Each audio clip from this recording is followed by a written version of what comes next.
Welcome back to the Group C showdown here at Worlds 2016. We just saw H2K take down AHQ, and they're back on stage to face Edward Gaming, who opened the day up with a win as well. So both of them coming in with confidence in that regard, but H2K definitely bouncing back from a more disappointing week one. So let's go ahead and focus in on them as they try and take down the top seed in the group. Well, kind of the same story, I feel, after we watched the last game. Super strong laning phase, as we mentioned.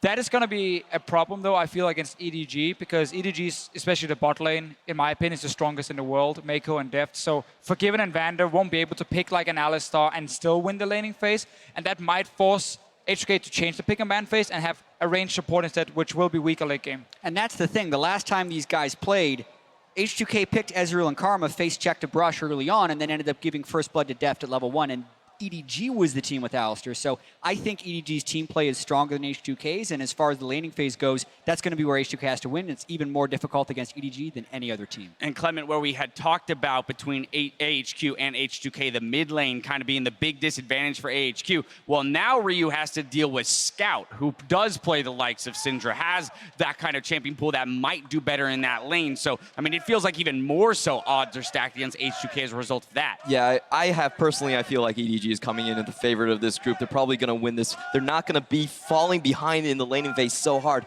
Plus, if you look at the CSE numbers, Forgiven is actually very close to Deft. They're very good laners, and I want to see how that bot lane plays out. All right, well, with all of this in mind, let's go ahead and get your guys' predictions down the line. Who's running away with this one, EDG or H2K? Clement, you're starting us off. I have to go with EDG, just like my reasons before. They're not going to have these weak laning phase issues. That's going to impact their draft a lot as well, and I feel like they have the better team play and team fight. All right, Deficio? Have to agree with Clement. I think EDG is going to win this game. They can match the laning phase, and also later on they play very safe. They play together as a group. They don't really throw away games. They don't give you many chances to come back, so I don't see H2K winning late game either. Jack, close us out. Yeah, if this were week one EDG against the H2K we just saw against AHQ, I would actually pick H2K, but it's not. EDG looked really clean in the INTZ game, and they had a lot of team play early on in the game, which I think even if H2K has individual edges, they will lose team play before 10 minutes, and that's why I have EDG. All right, well, strong votes for EDG here. It's time now to head upstairs and hand it off to our casters for the call. Thank you very much, Dash. And yes, indeed, this one is going to be a tough challenge for H2K. They may have beat the mini-boss, but here's the raid boss up and running. Yeah, and I'm really glad that this matchup happens in standard lanes. So, in essence, regardless of what happens, we get a true laning test, and EDG is so likely to advance. We need to check how they do against good laning opposition. Yeah, I completely agree, especially when a lane isn't swung level 1. I mean, we keep going back to it, but the Vonderwing Vander level 1, just going into that brush, it really was heartbreaking. And I'm looking towards this, not only for the bottom lane, but for a real heat check on how good Odoamne is. He's someone that I've always rated incredibly high in the European LCS, and I want to see if he can really take advantage of Mouse and set his team up for good success. It's very tricky, because once you get like absolute faith in Odoamne, he kind of lets you down, and that's like kind of the story of H2K historically for me. But especially going back to last week as well, you know, that face check from Vander, because yes, they equalized out the lane later on, but they should have smashed that lane 2v2, and sometimes it's the lack of something we don't get to see, you know, in that lane play out that way. It makes it really hard to judge, you know, what could have been. So I'm really interested to see what style of lane H2K pick up, because they got by last game by just picking Caitlyn Alistar and going slightly even and ahead because of misplay on the other side. But against the likes of Deft and Mako, you may need more aggression to go even. It certainly looks to be the case, and they want to get rid of any passivity in the lane already, taking away Tom Kench. Also, maybe indicating one more time into a 1-3-1 and how well that can stack up against it. Maybe try and get the rise. Definitely, the support counter to 1-3-1 is that Tom Kench there. Early pick that we're thinking of was Syndra initially, but immediately banned out by EDG. They realized the priority on that pick alongside with the Nidalee. Absolutely, and as EDG played their previous game today on blue side, it's going to be a very different composition. They had the Syndra, they had the Jhin, they had the Tom Kench. They're going to have to pull something out different. Is H2K thinking about a very early Caitlyn pick here? That could actually buck many of the trends we've seen, because they don't want to hand over the Alistar in first rotation purple side. They banned out the Jhin themselves. Forgiven isn't a big Sivir player. It would give them the lead in the lane.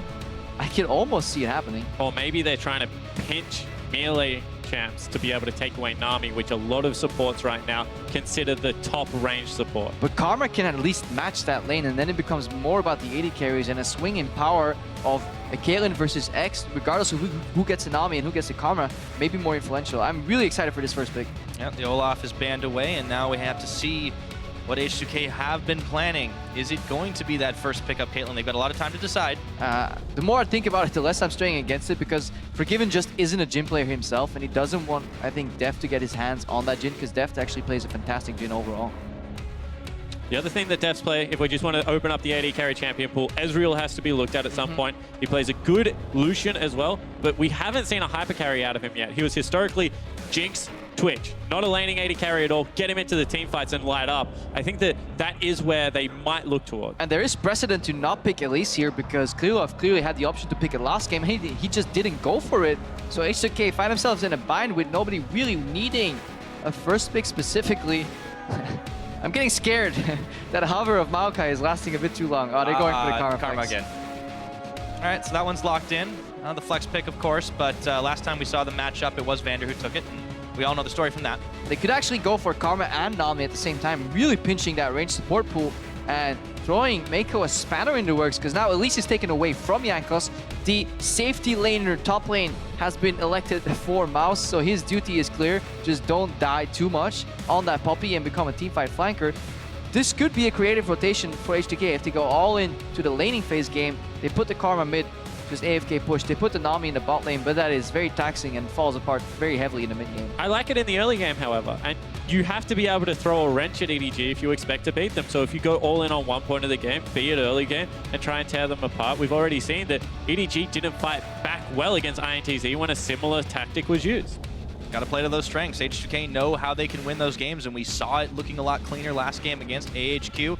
Well, we'll see what they decide to answer with here, too. The Lee Sin still up for Jankos as the pickup of Elise was taken by Clear Love. Still don't have to pick the jungler just yet, but I want to keep my eye on Ryu, too, because he was so massive last game. I have a feeling he's got to be a big part of the game this time around, but there is the Caitlyn lock-in along with the Rek'Sai. Super standard here. Rek'Sai jungle tank presence. Of course, EDG is now going to match that Karma potential flex with a Nami in the bot lane. There is no hard counter here. They have, against Caitlyn in the past, played Varus, so that is a hover that they will legitimately look towards. Mako has played 8 brand support games for a 76% win rate in solo queue. It's actually not a great matchup. While the crowd may love it, it is really hard to play brand support into Karma, because Karma is a stronger poker and has shield, so sorry to burst your bubble, but Nami Ezreal seems like a fine matchup. I'm just throwing out the stats. Yeah. I'm just here to facilitate the conversation. Well, in the end, we get the standard pickup. Deft going back in a very comfortable Ezreal choice, and the Nami, so that bottom lane will be poke support versus poke support. Unless, of course, the Karma gets flex mid. One thing I can tell you from, being around the EDG, that they think this is the best bottom lane in the world right now. They think that the poke, the ability to walk away from the minion wave, as Caitlyn's trying to shove, get down all that harass with not sustain, they really do like how this from a laning point of view, or just as the complete package? Even like as a complete package. They think it does fine in lane, that they can get what they need. And then as it transitions to late game, Deft is just such a good blue Ezreal player. Yeah, definitely love Deft on the Ezreal champion. The problem is if they find themselves slightly behind, it snowballs pretty far downhill, because Ezreal always has to commit for that tier and commit to range farming. You could lose the pressure, but probably Karma Caitlyn is probably the most oppressive bot lane you could get. I like the pickup here for Odoamne here, with some more engage on the cannon, because they have the tank jungler. At least now they have the tank jungler, so it's not like an Elise cannon lane that's really hard to make teamfights work. H2K can definitely scale well again. It's also a speed up engage as opposed to a dash, so it isn't ruined by Poppy. So that's why I really like it. Jankos can go in and get blocked, whereas the cannon's just going to fly in with a Karma shield, hopefully from a flank, and really light up the backline. And Ryu takes the rise once again. This time it will be blind, and EDG looking to answer. Maybe the Malzahar is the one they're looking for, and it's locked. Damn. That means Ryu will have to be very careful. He can't play the signature post-6 aggression style that Ryze likes to do, because the threat of that ultimate from Malzahar combined with the Cocoon is going to be massive here. But if Jankos can shadow mid lane, then suddenly they have a really, really strong 2v2. Because Flash and Power can always cancel out Scout immediately. Yeah, certainly do. But something historically against Catalyst users, LPL teams do like to force you to put a QSS in between, so it delays that power spike. It's not by an awful lot at the moment. QSS is quite gold efficient just for the MR, and it's so useful for the active. But it is something that you have to look for.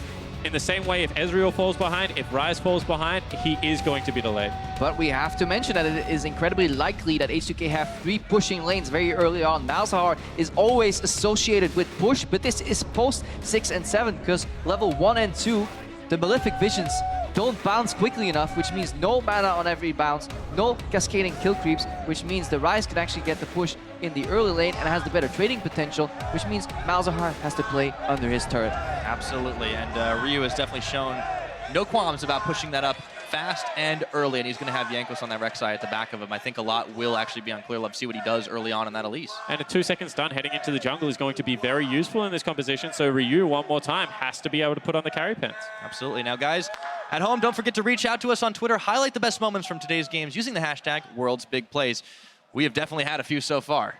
Yeah, a couple of really nice plays there. Let's see if there's more Ryze versus Elise dance-offs like we saw yesterday. I'm very excited to see what Jankos can do in this Rek'Sai, because again, he has a jungler with creative pathing. Walls are merely obstacles to a Rek'Sai. He can path over, above, and beyond. We've hit the rift, and the crowd lights up. EDG always travel well, and H2K, well, there's some people that have been stunned by their performance last game. We'll see if they can do it again. And this matters so much. A simple cheer to these players can change the entire mindset, knowing that the crowd's behind you, that you're finally playing on the world stage. For Jankos, for Vander, they've been trying years and years to make it here. They had such a wonky start, but right now the momentum shifted. The tides could be turning literally in the bot lane. And for H2K, they definitely want to get that momentum, the crowd behind them, because they're facing a giant in EDG. Yeah, they certainly are, but first step accomplished. I mean, they play it passively. They just give up the vision control. Guys, it's the wrong team. They're not playing today. Not today, unfortunately. This time around, H2K, have a much smarter start to their early game. No Vander wandering, and they do have a much more safe invade towards that red buff. It's actually quite funny how many fans you interact with. I asked them, like, who are you rooting for? They're like, today I'll root for CLG, but I'm actually a TSM fan. Or today I'm rooting for H2K, but I'm actually a TSM fan. So I can't wait for TSM to actually play here with this crowd. Crazy. All right, well, speaking of dance-offs, Ryu's going to have one on his own as Scout takes to the mid lane. And the Is it really a dance-off if you're only dancing by yourself? I don't know about that. Well, we were talking about the Elise ones, but 8 legs usually won out over 2. I don't know. Ryu's had some fancy footwork of his own this game, or the last game, I should say. All right, we had good ward there. H2K snuck a ward into enemy red, so they're completely aware of what's happening here. Early red buff for ClearLove. You see Scout heavy committing with these creeps here, challenging for the push, but look at how low the range creeps are. It's so hard to push in a range.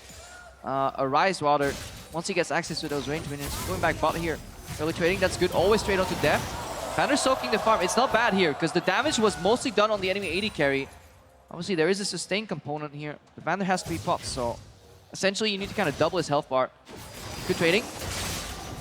And I like to always watch the mana pool that's being expended right now. You can see that Vander's keeping himself topped off nicely. He's going to be able to heal back up with the pot. So Maker's already starting to chunk into that. And mana, ever since they removed mana potions, has been so much harder to get back in these laning phases. And that really does put the Nami at an inherent disadvantage if they're trading onto the AD carry especially. And Nami definitely wants to make maximum value off those Ws, make him bounce here. Odoamne trying to keep Mouse away. Mouse was kind of almost faking an early gank there by how aggressive he was moving, but look at Jankos. Scout has no passive. Waiting in the brush, and he's going to get the knock-up. Quick flash burn. It's going to be followed by Jankos. Ryu can't chase. No, he goes deep. He got his first blood. Oh, is he going to go down? He is. That's a trade. A slight moment of hesitation on the side of Ryu, but he does get the first blood, which means an early tier. There's a assist goal on Jankos, but 2 flashes have been burned, and right now it's up to ClearLove. Oh, no, with the one-on-one. Woo! He's asserting his dominance early this game. Ooh, and that lane is borderline frozen. If that cannon creep stays alive, this is a fantastic spot for H2K. Now they want to hit back. ClearLove, he's down on the bottom side. He's not going to nail the cocoon, Forgiven with the flash, but the damage is there, and the red buff is real. Repel up for ClearLove. He's going to have to back away. Mako getting sunk by the Q. And finally, a failed gank comes out, so you know 2 successful plays on the side of H2K. EDG try and get something back, but not there. But that was a tilter. That cocoon was what we call like a mad life. It was a flash predict by ClearLove. It was just off by a hair. If that hits Forgiven, he is definitely gonna not only die, but also get the mental kind of hit right there. Here we see this all in again from Odoamne. Stacks his W off, doesn't even get it off. This is just sloppy from Mouse. That's just, honestly, that's abysmal from Mouse. I mean, he just got ult in, point blank. That's the point where the mistake's already made, which meant Mouse had his lane pushing away from him. He knows he either gets frozen, or he has to kind of push it in, and Odoamne sees the opportunity. He knows ClearLove is on the bottom side of the map because that ward early. Remember, Oduamne saw where Clearlove started. Clearlove did not show up for an early gank top, which meant he was almost 90% sure that Clearlove had to be on the other side of the map. So advantage for H2K, 500 gold in the lead. They have been losing out on CS on this bottom side, but there's still a decent-sized wave of minions approaching as Scout gets some deep vision over at the Raptor camp. It's actually impressive that apart from the top lane, EDG have managed to stay fairly even in CS because when Scout died, he loses all that experience and also the wave pushes back against him into the Rise, so you know he's able to catch up there. Rise, of course, died at the same time. And then bottom lane, that's actually a sizable CS advantage. I'm sure there's not 12 creeps sitting in that lane, not even close, so Deft and Mako still bullying out here. The gank really hit Forgiven and Vander hard because it's so hard to play aggressive in the lane when you don't have your flashes available. Mako also used his though. So Forgiven has to be careful for a return gank from Clearlove, but that was so close. Beautiful flash predict cocoon there from Clearlove, but it was just an inch short. So struggles in that bottom side, but where Vander is gone, or rather where Jankos is gone, has certainly paid out some dividends. Ryu with that trade in the mid lane, picking up a gold advantage for him, and he keeps on the pressure. So 2 winning lanes out of 3, definitely ain't too bad for H2K. And Def wants to get to base to get his tier, because he's out of mana right now, and he can't actually poke down Forgiven, and the sustain is actually being won. Because in sustain battles, there's always something that breaks first, and right now it's Def's mana pool that is broken. He can regen it up if he farms safely on a turret, but it means the pressure is on the side of H2K, and there's more pressure mid lane from Ryu. Speaking of, yeah, Ryu, he's got that blue buff, not running out of mana anytime soon, and Scout is going to get forced back here now. Back in the bottom lane, Deft gets stopped up, and the trap, oh, he's gonna get it! The heal, no, didn't get the trap, the bubble goes down. Forgiven steps too far forward. Meanwhile, back in the mid, Jankos. And I think this is a mistake from Jankos, because he could right now be diving bottom lane onto Deft and forcing that summoner. Instead, he's going for the greedy dive mid that will get matched by Clearlove. He is, however, shadowing Ryu, so he can extend that pressure. But imagine a world where Jankos was bot right now. Yeah, they just can't stay, and that means the lead would have continued to, I guess, increase. They're already 1,300 gold up at 6 minutes on EDG, and they want to pressure this jungle because that gives them access to the bottom side. And this is what we were talking about, 3 winning lanes, and this Rek'Sai is just moving in between the lanes. This was the last bit of mana from Deft, and Forgiven is showing you what you can do with the new Caitlyn in terms of headshots. It will strap into headshot, into E, into headshot, always layering in between, getting those auto attack resets. And he's starting to catch back up in farm right now, so the one place that they were having problems in the early game, H2K are starting to find their footing here. And if they can start to knock down some towers, push people back, well, guess what? The first Drake's Infernal, and they were doing quite a lot of work with just Oceans. Yeah, and imagine what happens next when Forgiven and Vander base get more items in their inventories, and suddenly Jankos can path bot with Ryu, maybe use that ultimate, and Oduamne has teleport. That could be a clean 5-man dive in the bottom lane, and it's incredibly hard to stop that on the side of EDG. Yeah, beyond that, I mean, right now, EDG is just ceded control of the entire map because they're being shoved in 3 lanes. Clearlove had to show when he didn't want to catch a minion wave. Everyone's caught back up on CS or is exceeding their opponents. And this is when Clearlove goes back to reactive jungling. And that's when he's at his worst. You want Clearlove proactive, setting up the ganks. But right now, he is being dragged all over this map. Proactivity here. Have to sidestep. Mouse misses here. That could be a follow-up. Ryu. Flash. There's a portal. They're going to go right on towards him for the dive. And Mouse is not getting out of this one alive. Ryu claims another, and the tower is open.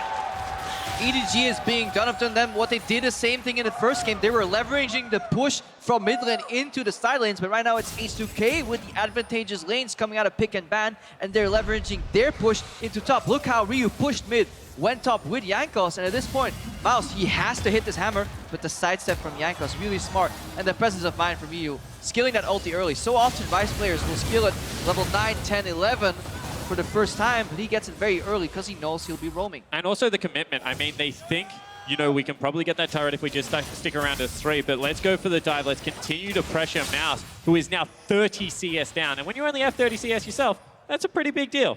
But this is how EDG lost their only game. And it was a lot more pressure up top. It was Revolta camping with Yang. But even though Oduamne was able to get the 1v1, then Jankos comes in, they do this big play. Mouse just needs to live. We talked about it. He's not doing it, and this is going to cause problems all across the map. Scout is forced out and forced to use both his summoners. Yeah, look how they played. As he tunnels in, he gets the Brace Seeker out, which pumps the Malzahar passive, gives enough time for Ryu to snare, and that finishes the tunnel animation for Jankos to get inside the knockup range, and then Scout has to flash. Not only does he flash, he's also super chunked, which puts him in kill range for Ryu. He always has the turnaround kill, though, because Ryu has Mercs, but no QSS. There's Clearlove. Back in the Reactive jungling, Jankos takes away his wolf camp.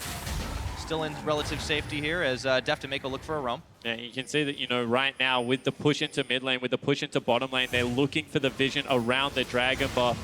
With the Rise one more time, Infernal is so valuable. That's a little bit of RNG here coming to beat EDG. Pushed in lanes, both mid and bot lane. That Fire Drake could be very influential later in the game if H2K can get access, and that's why EDG is trying to like aggressively defend, but as they move into their own jungle, they leave mid lane exposed. There's chip damage everywhere. Look at Jankos and Ryu. They moved to Dragon for a second, but they said, you know what, guys? Take mid lane, because look where Scout is basing back. No summoners. What a fantastic start by H2K. It's working well for them. Now Deft, he's going to try the all-in with Mako flashing his Vander away from the wave. Forgiven is low on mana. They put the exhaust. They're going all in. He's going to flash the bubble. There's a teleport. Clearlove was taking tower. It is canceled by Odoamne, but they do hold. And look who's coming. It's Jankos.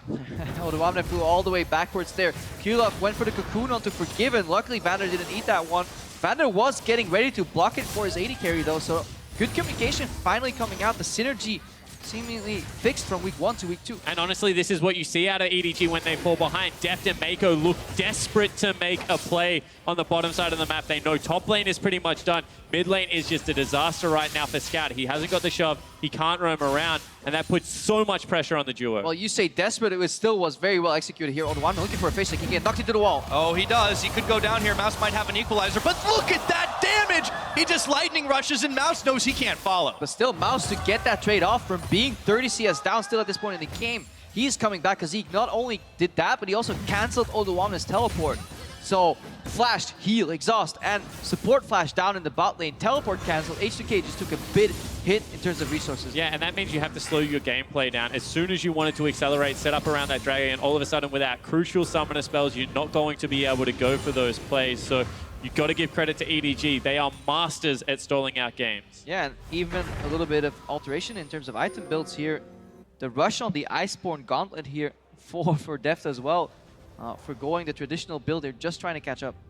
Yep, definitely desperation. However, they do manage to find themselves some breathing room here. We're just close to the 12-minute mark on the game, and the gold lead in favor of H2K, still in the hunt for their Infernal Drake, but they don't have the pressure on that side of the map right now. And after backing, we'll see if the items make the difference. And right now, we got to keep our eyes on the junglers. They are the main influencers currently in the game. Jankos has that roaming aspect, that global with his tunnels. Can be anywhere on the map, and Clearlove just has the raw power of that cocoon follow-up. Yeah, and so much damage that Elise brings to the gang. Generally, you just have to be able to lay down the initial CC and she will do the rest. However, with the waves being always pushed up, with the good vision control, we've not seen one of these gangs come out. But I'm loving the synergy between Jankos and Ryu here. Ryu sidesteps the silence. Ooh, he just stepped right up in front, and there is still a ghost on Scout, but look at what he's getting done to this turret. Ryu was so close to flashing there, but if he flashes at the wrong moment and Scout goes for the ulti, Ryu takes a smart approach, put him back into the base here. But because Jankos is always so close in the mid lane, Ryu does not have to be afraid of getting ulted into an Elise gank, which means he doesn't build QSS. He goes for the straight, raw damage. Yeah, and I really respect the decision-making out of Ryu here, because you can see he understands that they need this snowball to continue. They can't take that backward step we said they would have to, and he's pressuring everyone on the map. This is exactly what he was able to do against Westdoor just the previous game. This is so massive, Ryu performing so well, and Jankos is just giving him the leeway to do it. And no answer from EDG. Look at how short that silence was there as well because of the merge threats. One of the few silences that was left in the game do get reduced by that Boots choice. He also blocks a lot of the cocoon follow-up by reducing that cooldown effect there, or CC effect rather. So Ryu liking the adaptation in the build, not just going for the blind habitual QSS. So far, so good. Well adapted from H2K's squad. And Deft trying to push the bottom side. Mako clearing the wards out and just making sure that they can't secure this dragon blindly. But Deft is going to have to back here. Yeah, teleport is available. We'll see if they make a play now that they do have that in their favor. Deft also has to go back now and pick up a very late tier. Although here's the play. Oh, well, he gets nailed by the cocoon. The Merc Threads maybe not quite enough. Malefic Vision's on. He's going to try and turn for this one. Avoids the silence. Ezreal comes in. The ulti is going to go just away. And we were just talking about that. The second the aggro comes in, because Ryu is just tanky enough to survive, Jankos swoops in. Just a knight in shining armor. Yeah, exactly right. And all you need is that presence to disengage, and they don't really lose all that much out. There's going to be a mid lane shove. but double Summoner Spell burn. Still one Summoner Spell on the side of EDG, and Odoamne is just putting in overtime up here. Yeah, Q-Max on that cannon, really working on the poke here, but Mouse has gotten tanky enough that he keeps that CS deficit very stable. Yep, so far he's kept it in the way it is, but he still fell behind quite a lot early on. Now you can see Clearlove making his way up to the top side. A lot of pings for EDG focusing around this Dragon. Odoamne gonna face check for the ward. Clearlove was there, does not hit the cocoon. The nose on the cannon sniffs that one out. All of a sudden they start up the Dragon, and Clearlove's on the wrong side of the map. We've already gone over it. Caitlyn, Ryze, even the cannon going to be able to translate that so well. The next 3 minutes are incredibly crucial here for H2K. Not only are they challenging Dragon, they're getting mid lane turret down, potential rotation bot, plus a dive with the teleport that's back up for Odoamne. They survived the 4-5 minutes of TP advantage, and they could look for a second tower in the bot lane because they still have Forgiven and Vander winning the 2v2 in terms of pressure. Not CS. They're down CS. That's okay. It's hard to do against Deft and Mako, but they do get themselves the first brick. Mouse backing Odoamne, throws the ward in, and he's going to stop him for just a second, clearing away the pink ward as he goes. H2K definitely getting what they want here, and the gold lead's growing for them. Honestly, in terms of pressure, there's just pressure everywhere. Ryu now makes the roam down, has spotted out the Elise, and is going for the kill. Oh, Cocoon doesn't land. Clearlove's going to have to go Spider Form. Ryu's backed away here, and now EDG are wise to this. Tense moment, though. You can see the pings just everywhere the moment Ryu shows face. Yeah, the wave was evaporated in the bot lane. Def picked up that blue buff with the tier that he built very late. The late stacking tier. He actually has a lot of wave clear here. Look at his spamming Q every single time on cooldown just to get that wave pushed out. He really does not want to give H2K access to a roam. It may actually be wise for them to switch up the map. Start playing towards top side. Maybe kill Mouse one more time. I definitely think because they have the quicker shove, I mean, you can just tilt over that wave, get it pushed up nicely. That's where the rotation does come in. Get Odoamne to start stacking up that wave and have a look to see if you can open up the map. Or no, Scout again. He's got summoners this time, but he is oh so low. Ryu does not have the flash of the ghost, and Scout is forced to use the ladder to get himself out of harm's way. No tower to fall back to. He's having a hard game. Got to keep running as well, Scout. You can't afford. Ooh, he's got to back off this. There. All of a sudden, EDG's bottom lane 2v2 just raw power. Force H2K back. Powerhouse here. Deft and Mako really using the poke once they have that push, because with the blue buff that they've got, you know, spamming those Qs. But Clearlove and Scout in the mid lane, they're playing under such pressure. It's so hard for them to even get that wave equal, which means Mouse is being isolated in top lane very soon. This has to be a turret kill for EDG to equalize the pressure in the game, because otherwise H2K are just going to overflow. Yeah, and H2K, they already made the move. They disappear into Fog of War. Odoamne is going to look to respond. They want to defend. They're sending up 2 members out of EDG. They need to start wrestling back control. They haven't got tower just yet. Odo is actually going to beat them to the punch. He takes that one out, and Mouse was there a little bit too late. EDG finally will respond with their first turret, but H2K have already got one, and they keep the gold the way it was.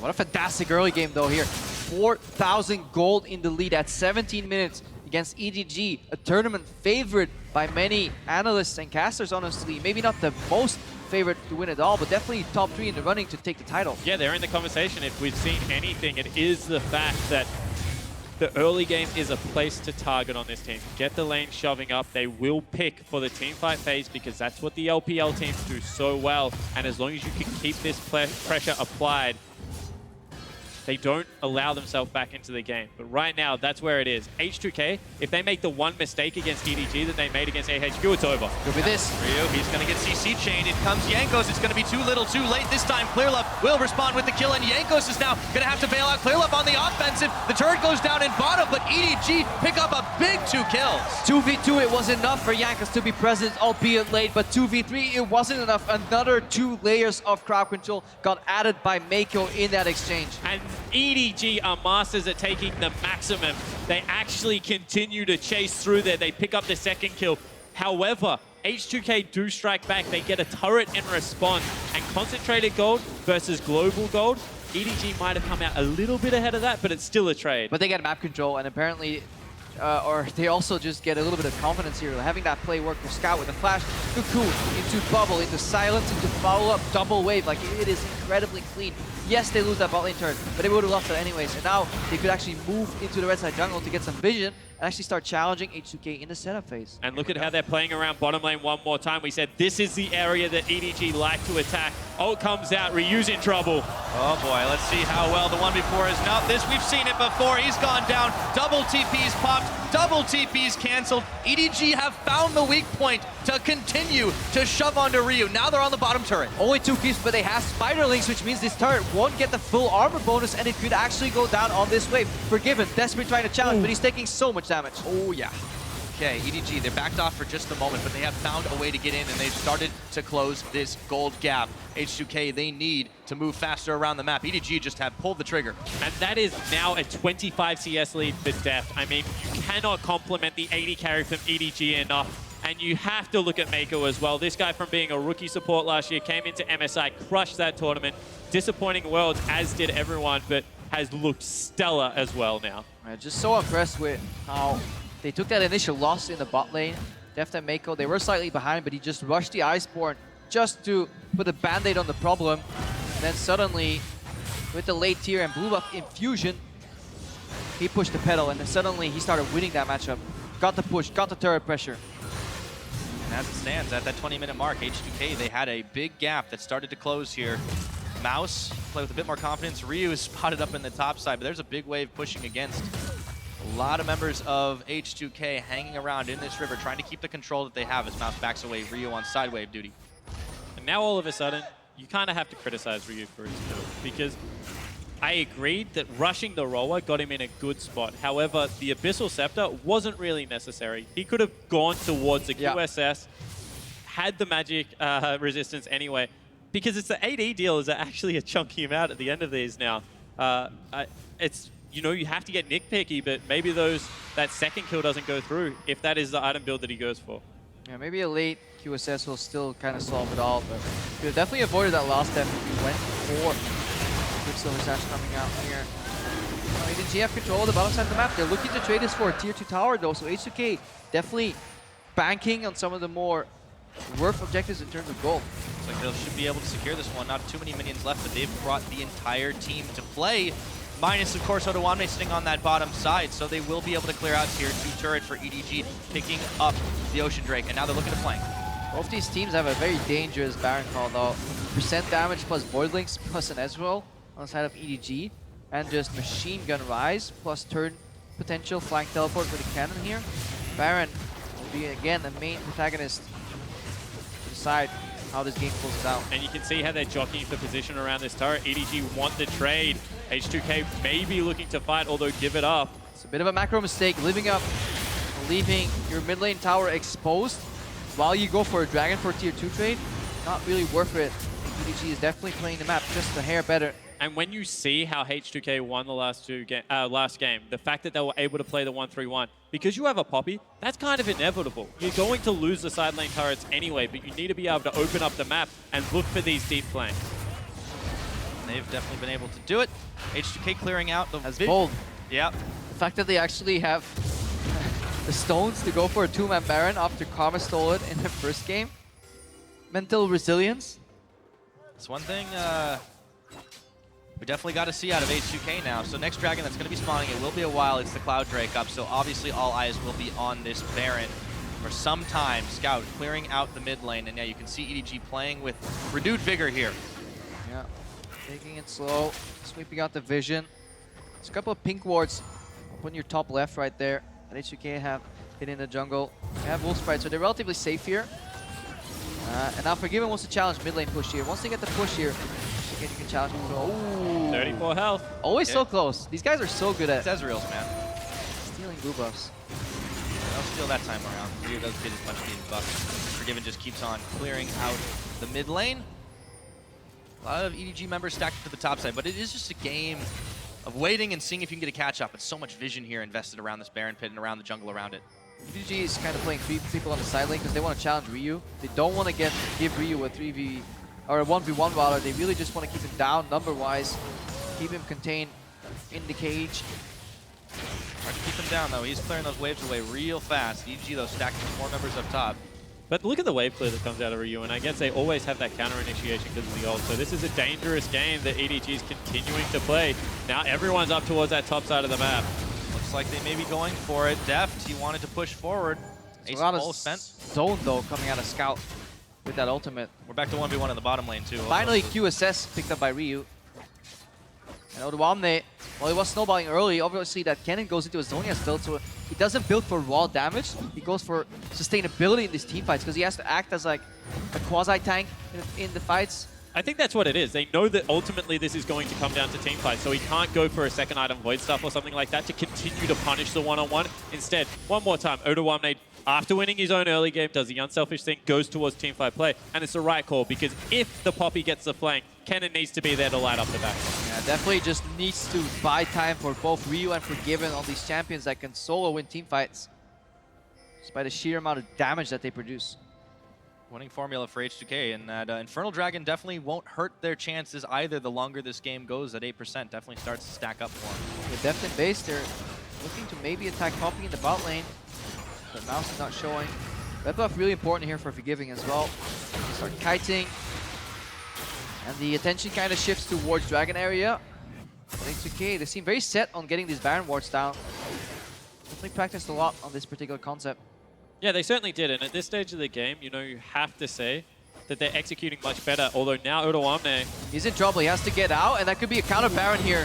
Quick flash, gets the knockup. He even spent away. Oh, Mouse knocked him right in the range, or right outside the range of the cocoon. He might get off of this. That Q connecting is actually really important because it slows down Clearloff. He doesn't want to commit here, and a Baron gets started by H2K. So decisive. Oh, EK, no damage. smite. They do not have a chance to contest this. No smite available. They just need to sink it. They get it. And EDG, we're just too late. H2K beat them to the punch. All they need to do is escape right now, and they do take the short-range portal. No chance for EDG to get back into this one. And all of a sudden, top lane turret being up means that EDG can't chase. H2K, they withstand the gank, they come up huge. They have patience. They have good Baron vision control. They see somebody do something on the map, and they react with a cross-map play. Not only do they get the Baron control down, there is no karma on the other side of the squads, which means the Baron goes to H2K, and they get out with the presence of mind of Ryu using his ultimate. This is a completely different H2K, and this is actually what we wanted to see today. Massive improvement. But we can't talk enough about how big of a blunder that was from Clearloff to channel a cannon in the bot lane. And that's what I want to talk about. However, Clearloff's been a little bit caught here. Will scamper away. See the momentum just continually shifting. Jankos needs a point-blank spear, but Odo is there, forcing the quick flash, and Clearlove still nearly goes down. Right now, you can see the momentum shift. H2K with Baron buff, 5 members on the bottom. This tower's not going to last, and they can rotate mid easily off of this. Yeah, because imagine what happened. Even if Oduwamne got his ulti off and then his Zhonya's, he would have bought at least 5 seconds of time. That wouldn't be enough for Mouse to make it back to that Baron pit, and that would still be a Baron taken by H2K here. So macro-wise, a major blunder by EDG. Completely agree. And EDG right now, they seem to want to be playing with a winning side lane. They believe that you have to be able to pressure one point in the map to really be able to open it up, and that means that more often than not, Clearlove in the mid game is going towards Mouse, and it just punishes the team so heavily. Yeah, Oduwamne is stuck on a side lane, can't actually get the tier 2 that usually is there because H2K is so far ahead. So they're just gonna fall back here, look for the dragon. They only want to commit to this tier 2 tower in mid lane if they have flank ulti pressure with Oduwamne, but his flash is still down from the earlier exchange. So they're probably just gonna back, build up, and lean on that 6,000 gold advantage that they have got. Yeah, big swing for this team as EDG were looking to get back into the swing of things themselves. H2K managed to find a big opening, and this is a team that can make some really big plays without actually killing anybody. Well, just gets back, push on the side waves. They got their items, they got their gold well spent. Another QSS, this time it's picked up Unforgiven. And we'll see what they actually get out of Baron buff, because right now when you look at this team, it is so scary. The Caitlyn should be able to siege in Kennen, although doesn't have a teleport, or the Flash still has great flanking potential with the Proto Belt. And you can see that they want to shove up mid, they want to be able to make this work. However, Scout in the side wave, trying to alleviate pressure. I think H2K just get a map reset and a bigger gold lead. They're not going to get an extra objective here, but they have the chance to push in these waves and get some deep vision and then play around that, and then it's their job to show how good they can be on the map pressure point of view. Can they actually have the necessary macro to push out, or can EDG hold and make a signature pick here later in the game? Because EDG late game, even with a deficit, can turn a single pick into a beautiful team fight and leaves many teams in awe. And one thing you do have to point out is, you know, Ezreal is so high late game damage if you're able to weave those skill shots away that players like Depths are. Mouse is going to, you know, get back to that unkillable state eventually if they can't close out this game. So this is a great test for H2K. How far have you come in those 4 days of practice? Are you going to be able to close this one out cleanly? Because you could against AHQ to a point, but EDG is a different monster. We talked about defending the flank. EDG have not been able to find it in. A big part of that has just been H2K really going ham on these wards and getting them where they need to be. They haven't been surprised by too many EDG moves. Yeah, but they're understanding what they need to do. They need to initiate protocol 1-3-1, put Ryu on a side lane, put Kennen in the other side lane, and then just simply push into waves. And it'll be a stall until the next Dragon or Baron spawns. They're not going to breach the base with sheer split push, but they can choke out EDG, take away their jungle, leave wards everywhere, and just stay in control until the next Baron spawns, or maybe they pick up another Infernal, or they punish EDG for overreaching. Because EDG's reaction is going to be making a pick with clear love. So as long as they can track the enemy jungler, H2K should be in a good spot. Yeah, keeping clear love out right now is like goal number one. Set up the 1-3-1. Whichever side of the map you want to play towards, make sure that you have that triangle vision set up in the jungle and you're able to rotate sooner, because you do not want to give EDG an opportunity at 30 minutes into the game to pick up even that one kill, because we've seen they rotate into Baron really quickly when that comes available. They're going to be able to shove this one down mid incredibly quickly. So H2K, they need to play it patient. They're doing the right thing right now. They're setting up their side lanes. They're looking towards Dragon in that vision. But one misstep can be very costly. Just like EDG can always punish, H2K are keeping cautious and on their toes, clearing out the pink wards. Mouse had spotted the Jankos movements. He goes immediately back to the safety of his inner, or rather, front of the base, I should say. So you can tell which objective they're aiming for by where Kennen is, and they're actually moving on to the top side of the map, which indicates that they're actually going to go for Fire Dragon first, it seems, because they keep their eyes in the bot lane. But it does look like H2K is very confused, because now they're swapping lane assignments again here. I was going to say, I actually like prioritizing Fire Drake, because we know... Oh, they're looking for a Rise ultimate on the bot lane, I think, with Poppy. Look at the pinks. Here we go. They're going to bring Jankos. They're going to bring more than just so him. smart. And there is nowhere. Mouse is only able to eject Jankos, but it's still a 1v2. The wave comes in, and they heal. They save the life of Mouse. A genius play followed up by subpar execution here. They completely butchered. They do get the flash out of Mouse here, but it just shows EDG another one of H2K's trump cards here. What could they do once they overextend in the silence? It's exactly that. That's why they weren't going for the 1v1. They were using the global here from the Rise. And that was a good punish, don't get me wrong, but that also shows that you have to execute against EDG, because you leave the window open even slightly, they will be able to get away. I love the thought process of that, however, because it opens you up to all these clever plays that when you get mid lane shoved, when they go to match it, what can Rise do if you deny Fog of War? He can get you in behind that team. So hopefully this opens up H2K to more smart plays. Yeah, but it's dangerous to remind your enemy of what your champions do. It's the same way A and X kind of reminded people, hey, Anivia and Poppy, that stuff stuns, but they got so much off it. Right now, they reminded EDG that they have to be careful overextending in these side lanes against the Rise. And kind of threw away that one trump card. That's the cost of a flash for Mouse and an ult from Mako. I know Summoner's burned on the side of H2K and all that exchange, but it continues to be very tense. Baron is about to respawn. EDG are stacked up top right now. Yeah, H2K could actually run it down mid here, go for that turret. I wonder if EDG actually turn on Baron if that's the case, because there's a way to force people off the mid lane push, and that is just start up that objective, and we've seen that EDG do it in the past. I think that H2K right now probably could just shove through and try and punish them super hard for They're not a move aware. like that. They don't know exactly where the EDG members are, so they're going back to the Baron dance here. Pink ward spots the ward in the back. It's a good setup though, good sweeps. And I like this from EDG, because you have to be able to drag them back into the river. Caitlyn Trap is just so punishing. Yeah. I mean, I go back to it. Stixxay really showed us the worth of these traps at MSI when he was able to destroy teams single-handedly with them. So get them out of that siege mode, drag them back through the river, make the Caitlyn reset. Look what Odorama is doing too. He's playing tag team here. He's going to take over the mid push so they can aggressively challenge the vision. H2K is accelerating their play here, and Mouse is afraid to move too deep in that bot lane. Does give access to EDG, or allowing them to group up as 5. Infernal Drake about to respawn here. Odoamne positioned prime right now. Yeah. They just keep him on it for the time being as EDG just continually pinging out Ryu in the mid lane. Vision so important here. Take a look at the side stone. There's one more ward left on each of the support side stones. They've pinged it out. They know Dragon's happening. Mouse is in there. Beeline.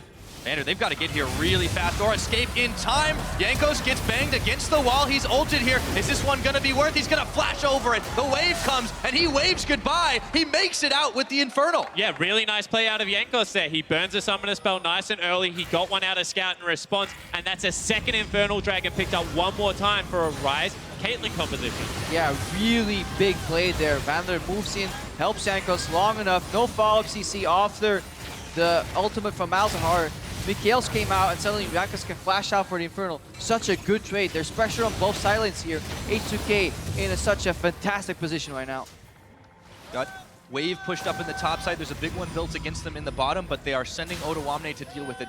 Right now, H2K having firm control of this Baron pit. They just need to clear out the ward.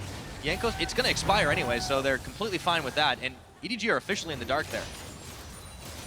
Deft wants the top lane farm. Actually, they're going to give it over to Mouse. It's an interesting call. He wants the Bork, and Ryu gets chunked out by the Baron. A little bit of help from Def there to get that one started, so he's going to have to back off for the time being. EDG trying to reestablish themselves over by this Baron pit. The Pink Ward's still going to be spotting out any moves they decide to make, but blind in there, they just send a couple of shots flying. Meanwhile, in the bottom side, Odoamne continues to charge down the line. They were just waiting for Mako to get over there. He has a full sight stone. They were just making sure that they're able to check that the Baron's not being started up. They've already been burnt by it once. Finally, Iceborne Gauntlet picked up for Mouse means that he's a legitimate teamfight threat, especially against Forgiven, because you don't go armor penetration on the Caitlyn. Things are starting to get better for EDG. The problem is they're already good for H2K. Yeah, they've got the second Infernal, as you mentioned, talking about this in a big damage comp. They've got Ryu just really, really rolling on forward now. The Void Staff finished and everything. He's going to be able to take out this ward in the pit, prompting EDG once again to respond. But this is what you guys were talking about. Always forcing them to respond to the moves you're making on the map, not letting EDG play the game they want. Yeah, Mako has to be sparse with these wards. They're a rare commodity.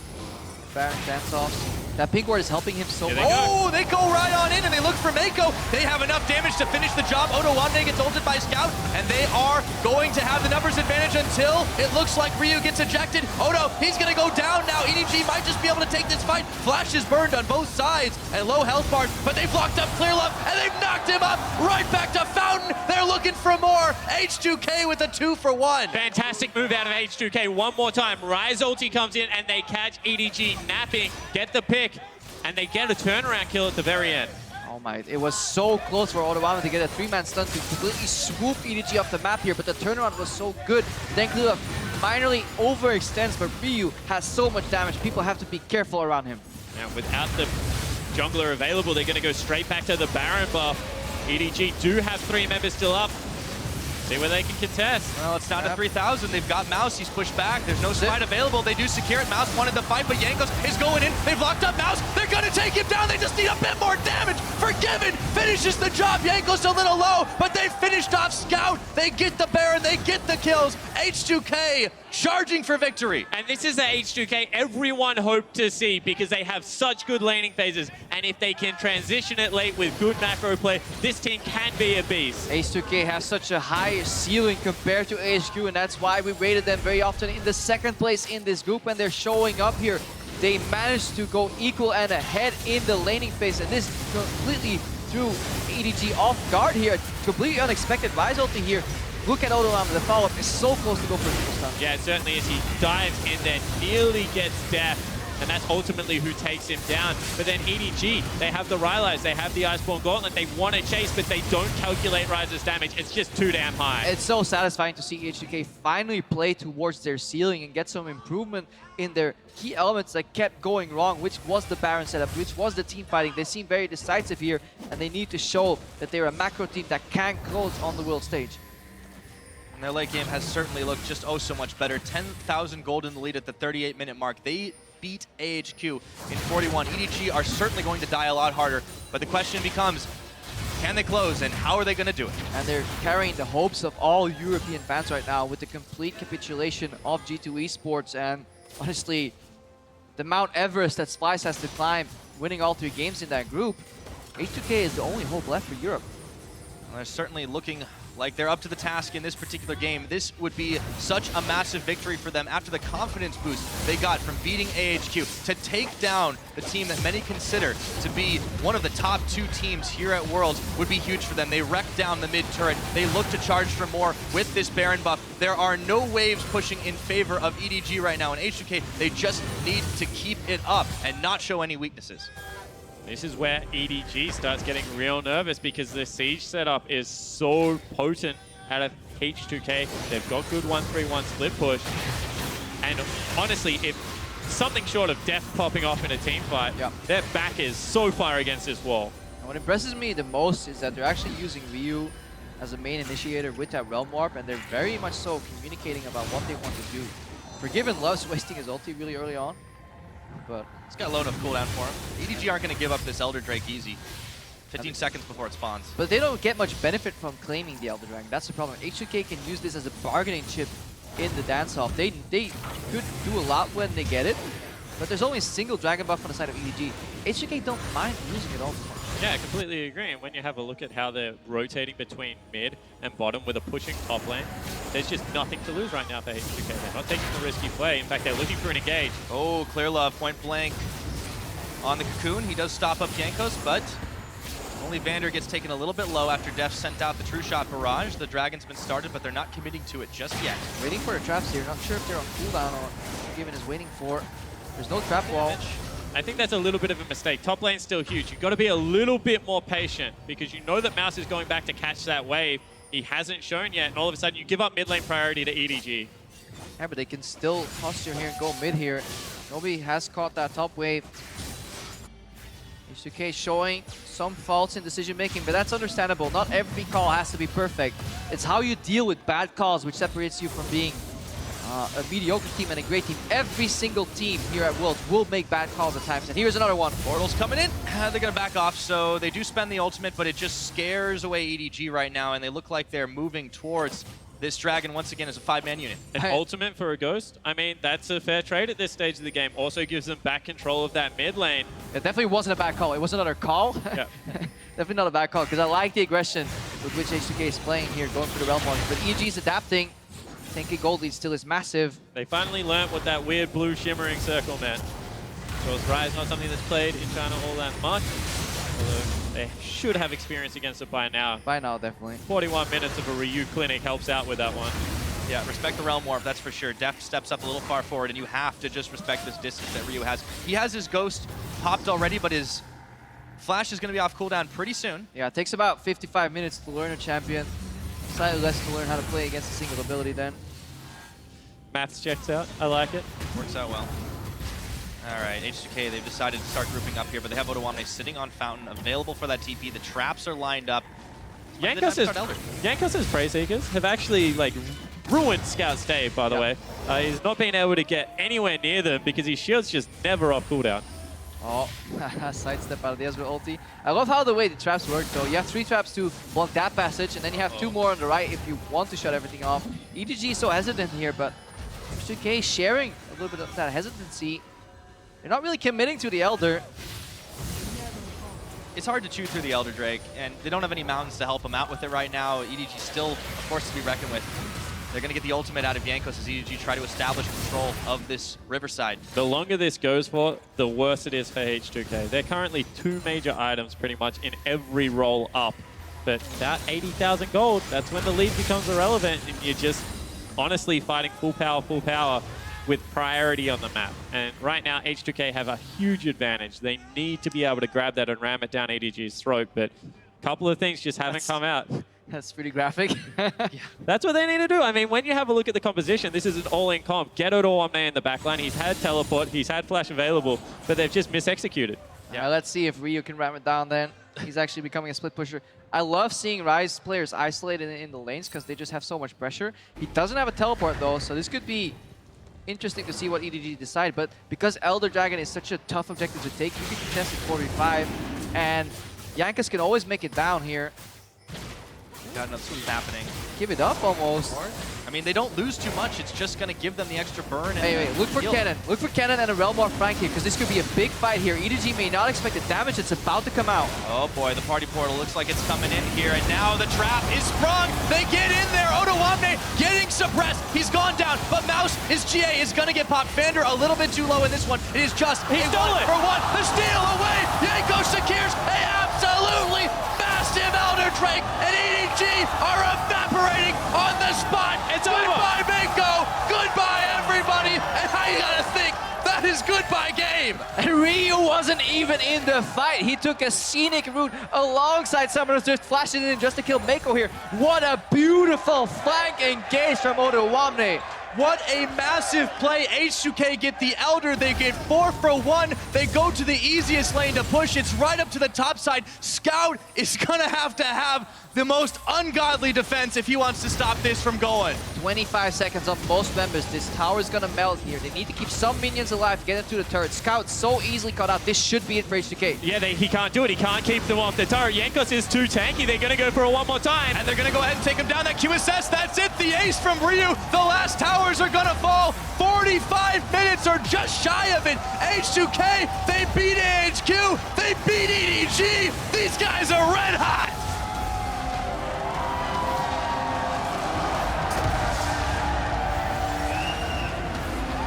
The ability to finally pull the trigger on the late game team fight and do it perfectly. Cannon from one side, the rest of the team from the other, gets onto the Ezreal, and you can see it in Clearlove's face. EDG was not expecting to lose today. But look at the faces of H2K. Very few things have to be said, but the way like they're embracing each other right there, and kind of the looks that they give each other, I feel like this win means so much for the internal stability of the team.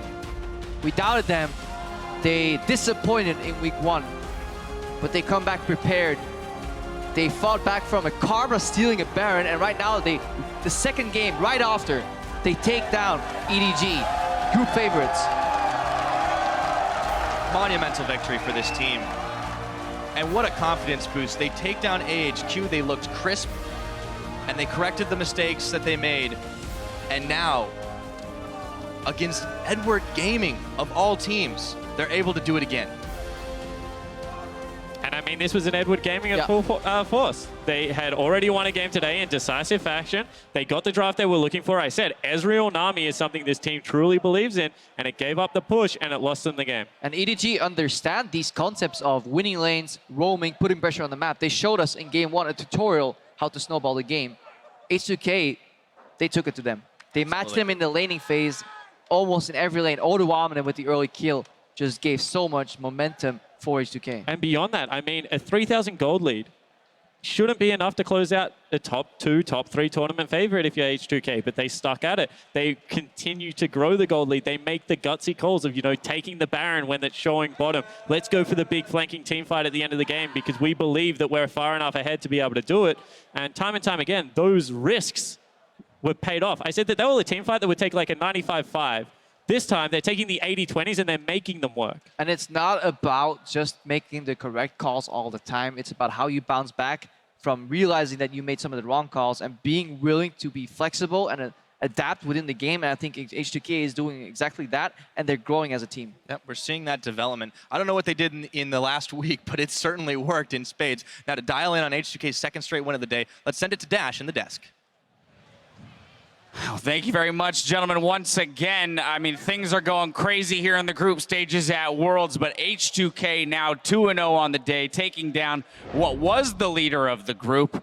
Deficio, once again, the boys from Europe doing you proud here on day 2. Yeah, I'm just kind of happy they show that, European teams can play League of Legends, and G2 has other issues very clearly when they're on stage. H2K have now fixed some of the problems they had from last week. We get to see like a much cleaner team in the way they're playing. Clearly seem to have a lot more focus on how do we actually get these late game objectives, because it's no longer this crazy clown fiesta almost where you never know what's going to happen. Yeah, and there's plenty of blame to go around as far as where EDG faltered in this game, but you also have to praise H2K because the discipline that they displayed in this game was not even there last week at all. And it was not only in this game, but also the AHQ game, despite the bad sidestep on the Baron steal. They played these games and transitioned to strong laning phase into a good late game. Yes. And that's why they're 2-0 so far today. And the only team they have to play left is INTZ. So we're realistically looking at H2K being the first seed out of this groups right now. Yeah, very much so. Of course, you mentioned that there might be some blame to go to EDG. You know, with that early game, of course, we saw a very strange early kill going to the top lane for Ottawamne, which really I mean, that opened that lane up. And if we are going to throw criticisms toward EDG, it's for things like that because they're not giving themselves the opportunity, you know, to get to that mid game at an even point. Yeah, this is the second game they've picked the Ezreal Nami bottom lane. It's the second game both of their solo lanes then decided to lose by a huge margin. And Mouse, I have to say he decided to do that because he was in a bad situation and he completely got solo killed. And then Clearlove, especially later in the game, made some boneheaded Baron decisions when trying to two-man gank a Kennen while the rest of the team could just move up towards Baron. It was, in some ways, H2K's macro was gifted to them by Clearlove's poor decisions. Really, in this game here, Mouse played worse than we could even expect. Like, if you play Poppy into Kennen, don't push the lane, because there's nothing for you up there. You're just going to get traded, you're going to get run down, and you're going to die. So that was terrible. Clearlove, you said this earlier, Clement, that he wasn't playing good enough, and you actually highlighted how he was a weakness. Again, he's not doing anything in these games here, and especially in the late game, in teamfights on this Elise, he's one of the guys who steps too far forward. You know, he gets caught out quite a few times with that. He doesn't have the impact we expect from a guy that we personally put as the best jungler in the world coming into this tournament. And that is just not good enough. So EDG definitely has some players who need to step up for him to do better. I still think Deft and Mako are fantastic in the bottom lane, but some of these guys on the top side, they need to be much, much better. And we're talking about continuing to hammer this point for H2K, transitioning strong lanes into strong late game. Let's go ahead and take a look at some team fights that happen throughout the game. First is an Acer replay, the fight where H2K seized control of this game. And I like this. When you don't have hard engage in your comp, you need like creative ways to start it. And that's like a Ryze TPing in. And at first it looks really good here, but then it's actually Kennen flying in, and the Karma gets knocked away, so there's no shielding now for Kennen. So once he gets CC'd, he does get taken out, but then look at Clearlove. Ryu hides behind the corner, so there's no vision. Clearlove walks in, gets CC'd, goes down, and this actually gives H2K the Baron. Yeah, it gives them permission to take the Baron because without that opportunity for a Smite Steal on the other side, they play this correctly here in order to pick up this Baron once they roll it through here. And they know they can finish it. Obviously, there's no jungler. And honestly, this was all Ryu getting the kill on Clearlove. Hiding behind the corner out of vision, get the 2-second snare, and now they understand we need to finish it. No Karma to steal it. Yeah, and you were just saying finish this, finish this, finish this. And to their credit, they actually did maintain damage on it. A fairly easy peel off afterwards as well because they did have the Karma to speed the team up. And this was really the swinging point where they got a huge lead in the game. I think further down the line, teams are going to be looking to ban out Ryu's Ryze because it's been a monster right now. You win the lane against Westdoor, it's like, okay, it's Westdoor. But you win the game against Scout that convincingly against a counter pick, that really spells a lot of trouble going down further in the tournament for INTZ. So I don't think any Ryze for Ryu anymore. Absolutely. And of course, EDG still made plenty of good moves to attempt to get back into the game. We had seen some, good Malzahar play around the lack of QSS for Ryu at one point. And then, of course, they make the stab at the Elder Drake. And that's going to be our final replay here. But a big steal coming out from Jankos and a 4-for-1 in favor of H2K to close out the game. And this was a little scary because I think H2K should have engaged this fight about a second earlier so that the Elder Drake wouldn't have actually had a chance to be taken. Clearlove stays on it, and finally Ryu and Jankos make it in the back. Instant flash smite. Clearlove isn't able to secure it despite having the execute damage on the Elise. Yeah, Mouse actually did the only good thing he did all game long in this one fight, where he did manage to knock both Jankos and Ryu away from the fight, so it looked pretty bad for H2K. But as soon as they made it back in, and of course with the steal, able to clean the fight. So that was a good Poppy ulti. Sadly for them, losing the Elder Drake, that means you give over the buff. 4 Drakes, I think it was already to H2K, so that's a massive buff they're going to get from that one. And they used it to win the game, and they fully deserve to win this. And I'm so happy to see H2K play much, much better in the late game and actually utilizing having such a good early game and then transition it to winning games. Yeah, a player of the game going to Ottawamne here, picking up solo kills in lane. Of course, maybe the first one slightly gifted to him from Mouse, but then we saw a lot of attention driven up there, making sure to keep Mouse down. A pretty large CS lead built throughout the game. And on that cannon, he's managing to make some good team fight flanks happen. Yeah, he made some, obviously the first kill in the game was huge for swinging that lane.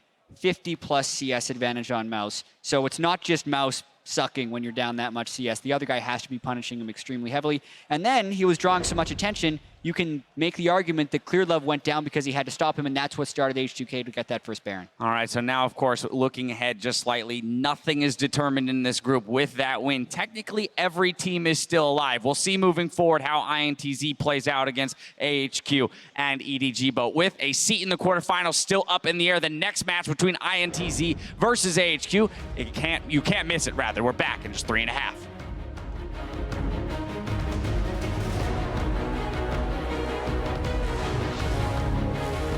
He's Edward in Edward game. Wait, he's the one from the party. He's rich? Yes, he is Oh my Edward. god. You show him how you do it in Poland. Quick flash burn. It's going to be followed by Jankos. Ryu can't finish. No, he goes deep. He got his first blood. Oh, is he going to go down? He is. That's a trade. And right now, it's up to ClearLove. Hang on. Oh, no. Whoa. The one-on-one. Woo. He's asserting his dominance early this game. Misses here. That could be a follow-up. He's Ryu. gonna flash. There's a portal. They're going to go right on towards him for the dive. And Mouse is not getting out of this one alive. Right, but Jankos is going in. They've locked up Mouse. They're going to take him down. They just need a bit more damage. Forgiven finishes the job. Jankos a little low, but they finished off Scout. Vander a little bit too low in this one. It is just a 1-for-1. The steal away. Jankos secures a absolutely massive Elder Drake. Yes! Yes! Yes! H2K, they beat AHQ. They beat EDG. These guys are red hot.